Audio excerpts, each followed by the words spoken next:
माक्रापाडामा स्थित children park जङ्गलमा परिणत भएको छ। सबैलाई खबर 24 मा स्वागत छ। सबैले पेजलाई फलो गर्नुहोला।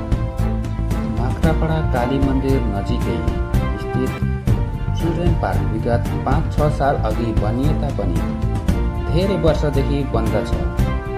नानीहरू खेल्ने जग्गामा अहिले जङ्गलले ढाकेको कारण पशु चर्ने तथा बस्ने स्थान बनिएको छ।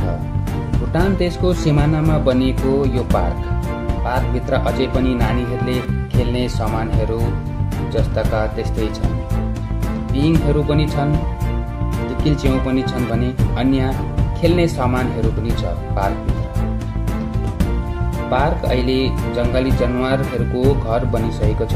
तपाईहरूले भिडियोमा देख्न सक्नुहुन्छ। पार्कमा अझै पनि इँटाहरू लगाएर बनाएको बाटो साथै बाटोको छेउछेउमा रोपेको फुलहरू अझै पनि फुलिरहेका छन्। पार्कको निम्ति बनाइएको टोयलेटहरू पनि अहिले पनि जस्ताका त्यस्तै छन्।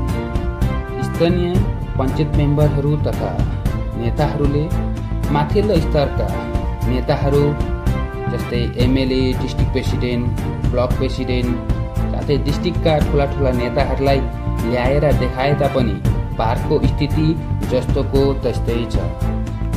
भिडियो अफिसमा पनि यस पार्क विषयमा कुरा राखिएको तर अहिलेसम्म कुनै एक्सन लिएको छैन भनी माक्रापाडाका समाजसेवी श्री सनम लिम्बुज्यूले जानकारी दिनुभयो।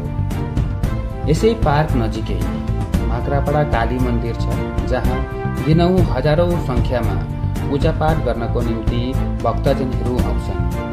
यदि यो पार्कलाई पुनः मर्मत गरेर खोलिए मानिसहरूले पार्कको पनि मनोरञ्जन लिन पाउने थिए, साथै स्थानीय मानिसहरूलाई आयको पनि स्रोत सिर्जना हुने थियो।